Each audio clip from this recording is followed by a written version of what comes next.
and to serve all mankind. This is The Rob Dibble Show.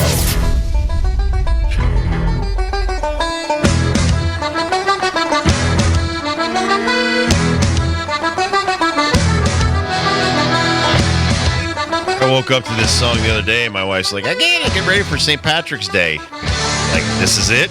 Dropkick Murphys? This is the official. I think I heard this 20 times during the Hartford Parade, which is great. Is this the official song of Dropkick Murphys? I think so, yeah. I heard another it's the 5 after this, and they all sounded pretty much the same. A lot of bagpipes for Dropkick a lot of bagpipes. Murphys. A lot of bagpipes. So it was a if you're fun out weekend. there, hopefully it is a great weekend. It's a long weekend. It's a great weekend, though. Wanted to know who some of these things, especially the Big East. Who won the Big East Challenge? Oh, I know. We're going to announce that at 5 o'clock. Okay. Stay tuned. Stay tuned. Can't wait. Very close score. We asked our listeners to pick the final score of the Big East Championship game to win bagels for 6 months from our friends at Between Rounds Bagels, betweenroundsbagels.com. And we do have a winner. But yeah, 5 o'clock. It will be announced. And also your chance to win more golf tickets and comedy tickets at 5 o'clock. Stay tuned. So what else is going on? Well, we got brackets, Rob. I don't know if you noticed, but the NCAA brackets came out last night. Yes. I mean, it's kind of a big thing in all of sports. I mean, I think every sports show has been talking about this. Have you been able to look at a bracket yet? I have. What do you think? Do you got any thoughts on as far as these matchups on the men's bracket? I think a lot of the ones on the men's bracket that I've looked at so far are pretty much chalk. I mean, I don't You have see no too many- upsets at all I in do this have some bracket? upsets because of teams I just dislike. And that's a personal dislike, or is that with It's a actual personal basketball dislike. dislikes? No, there's no Okay. probably reasoning. I hate Gonzaga, so I picked Georgia to beat them. You used to love Gonzaga. I've Yeah. had to talk you off the wall of Gonzaga. Yeah, I don't like Gonzaga anymore. That's Bulldog versus Bulldog, exactly. by the way. I still haven't decided on Clemson McNeese. McNeese, now I don't know why everyone's fallen in love with McNeese. McNeese has this manager that walks out with this boombox and does rap songs for the team, and it's been a big inspirational lift. And he's great, but I don't know if that's going to be enough to get my Clemsies out of the tournament. No, but I know Clemson didn't want to play McNeese, and maybe it is because of that good luck charm that they have. But both of those teams, 27-6, going in there, 5 versus a 12. Your 5-12s are always ones to watch out for, but I do like the 5 seeds this year in particular. You have got Oregon versus Liberty. Liberty's had a really good year. Oregon now a Big Ten team, so they've had a little bit more competition, I guess, if you want to say. Got Memphis versus Colorado State. Memphis has already beaten us this year. Now, Memphis, I don't know. They've handled UAB at the end of that game, but I think they were losing at halftime. Memphis is a tricky bunch. I think they can go cold at the wrong time. I will be honest. I have not seen Colorado State. I did not bet and lose on Colorado State. Therefore, I probably didn't get to watch them play this year. Where are your upsets at? Man, I am with you on betting with my heart, but I'm anti you. You're betting with your hated heart. I'm betting with my love heart. I'm from the Wilmington area, and my Dubsters got in, man. I got UNCW knocking off Texas Tech, and I think it's been a bad year for Drake, the person. And therefore, the school is going to overtake Missouri, and UNCW is going to play Drake, and then my Dubsters are going to move on to the Sweet 16. I don't like a lot of these SEC teams. My biggest beef with this field is 14 out of the 16. 14 out of the 16. Kind of outrageous. That's kind of, I know what you're doing, the NCAA. You're afraid the SEC is going to take their ball and go to Vegas and do a different tournament like they already started with the NIT. Look out. And they put almost every single school in their conference in this field. So I'm fading a lot of these bottom of the conference SEC teams like Missouri. I kind of like Arkansas to beat Kansas, but still I don't like them going past that. There's several other SEC teams in here that I'm just like, I know they're playing other SEC teams, but I'm not sold. I like Tennessee. I like Florida. I like Alabama. I like Auburn, but I just don't like all 14 of those teams. I think half of the field of SEC teams gets eliminated after the first 2 days. Alabama 25-8. Do you think they're a 2 seed? Yeah, I mean, right there, they lost a couple of games at the end of the season that have them as a 2. I think Alabama and Tennessee are kind of splitting hairs. I don't know who you're going to throw in as far as the 3 seed that got jobbed on this. If you do your job, you're going to make it all the way there. Bama can score with anybody. Like, the thing with Bama is playing any kind of defense. Bama and Auburn, their games will be in the 80s for the most part. And when they play each other, if they do in this tournament, the national championship, that'd be like 101 to 100. St. Mary's is up next for them, or Vanderbilt. That's the 7-10 game for Bama. Plus, they're thrown in the mix with Duke. I like Duke, man. Duke's my team. I'm taking Duke. So who is it? American versus Mount St. Mary's. The winner of that plays Duke. I do believe so, yes. It's hard for me to think of which play-in is which. I know the 16s match up with the 16s. Yeah, because I do believe St. Francis, PA, our Red Flash friends from the CCSU debacle in the NEC. The winner of that 16 plays Auburn? Yes. They got Alabama State, St. Francis. For those teams, man, that's to get a win in Dayton. Like, it's something to get in the field for those kids to have a trip to Dayton, then to play another comparable team, then get that win, and then now you're playing Thursday, Friday, and you're getting on a plane too. Like, it's fast. You don't got a lot of time to soak it in, but for these kids to get that win, get that bid, that's big for those 2 campuses. That's why I don't want to water it down. That's why, when you think about this, and they went from 64 to these play-in games to get to the 64, people kind of balked at that. I think now if you're going to add even more than that, you're going to water it down. And, you are giving these kids dreams, but some of them are pipe dreams. I mean, right now, St. Francis, who got by Central Connecticut, is a 16-17 team. Some of these teams are going to be under 500 teams if you continue to expand it. Yeah, possibly. But you really think that they're going to give the McNeese States of the world an at-large if they're under 500? Most likely, any team that's going to be under 500, like the ones we see here, won their conference tournament.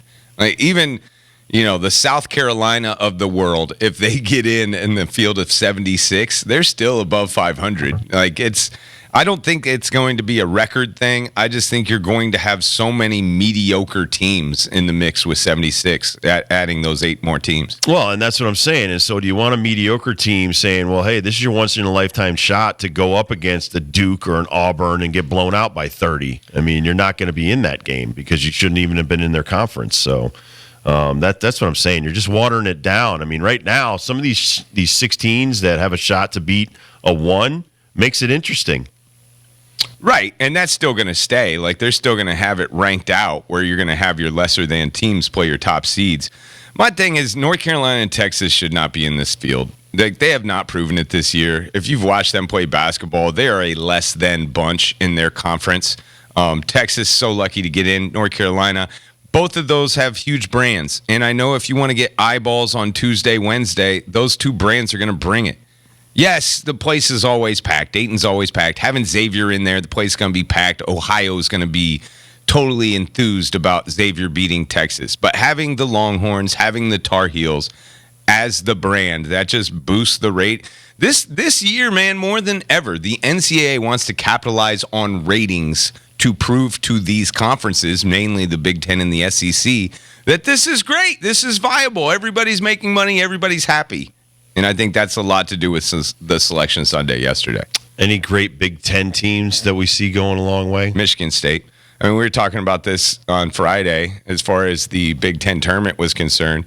And that's the perfect example. Losing the Big Ten. Right, perfect example. Michigan wins the Big Ten. A lot of great Big Ten teams, right? They're the second biggest conference in the field. They get a 5 seed. They won the Big Ten tournament.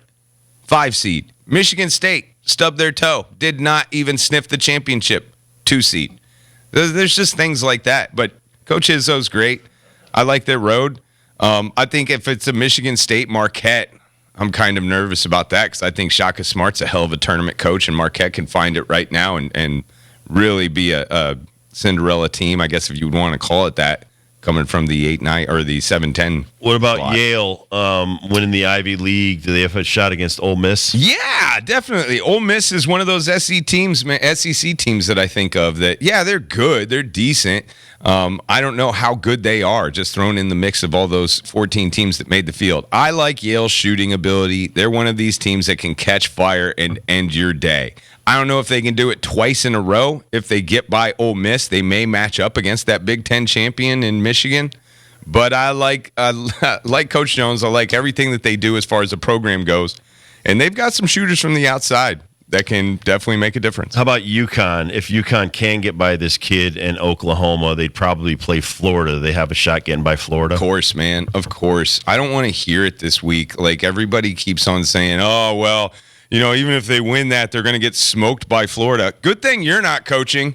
We'd be losing before we even show up to the ballpark. But, yes, they definitely have a chance in beating Florida. Yeah, and those back-to-back championship seasons, correct me if I'm wrong, I think we had one out-of-conference loss. Not this year, but I'm talking about the 2 years previous. I'm not sure. I'd have to look. We played out-of-conference great.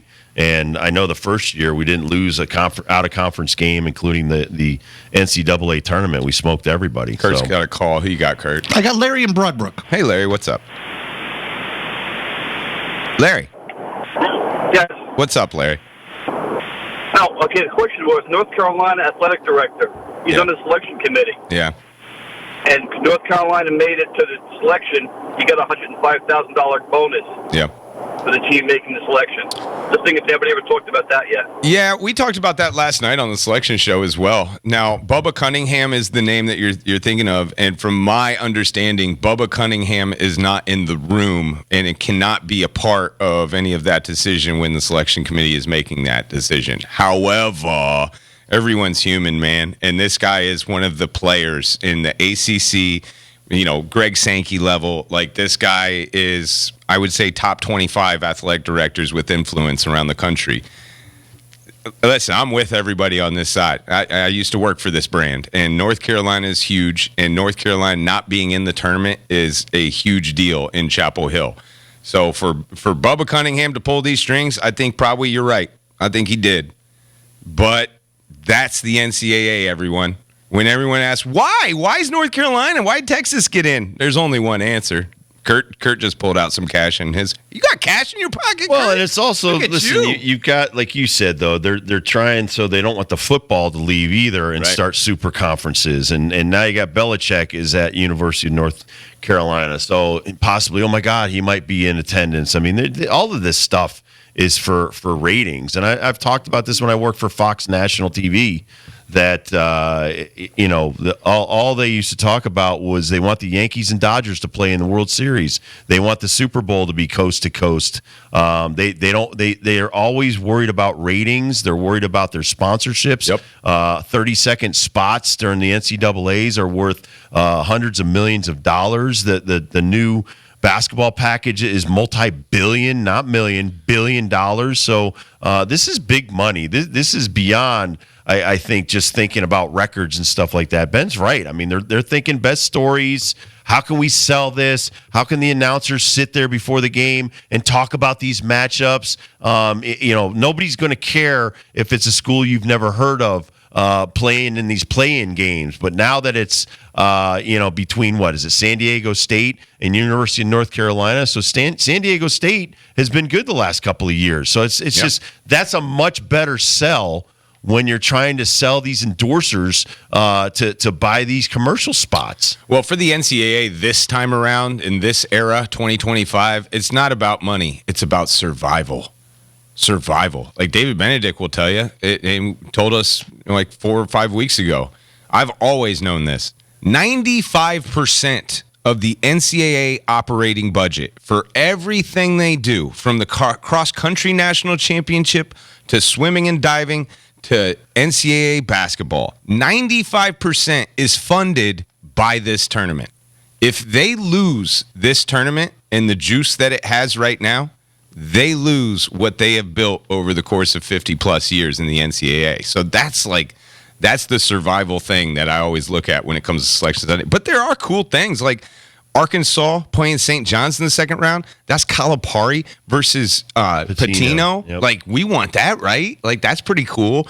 I mean, there's a couple of Pac-12 that used to be Pac-12 teams matching up as non-Pac-12 teams now in the first and second round. That'd be cool out in the West Coast. So they know what they're doing, man. It's a lot about merit, but it's more about dollars. Absolutely. All right, we'll take a quick break. We'll come back, and we'll do First Dibs question of the day. Then Ken Shamrock and Ed Soros will join us at the top of the 4 o'clock hour. Well, the common